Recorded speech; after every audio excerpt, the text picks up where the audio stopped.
There are two very distinctive styles of hoovering. Either you hoover like me, where you walk with your hoover like this. Ooh, ooh.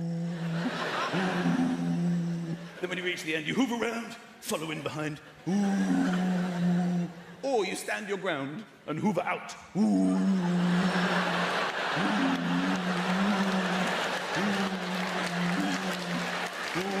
Then pick a new position completely at random. Hoover out again.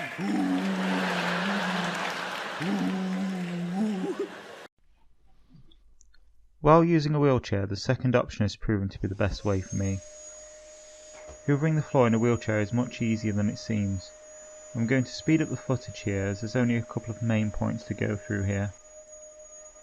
The first is to lock your wheelchair each time you've settled on a position.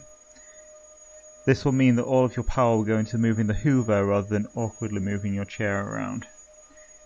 I can't really give much advice on where to position yourself each time, as that depends on the room. Now the second is to reach as far as you can. This will increase your radius, meaning that you'll get the job done quicker, and you'll also need to move your chair around less, making it much easier. If you have a lack of core strength like I do, then you'll need to brace yourself on either your knee or your chair bar using your non-dominant arm.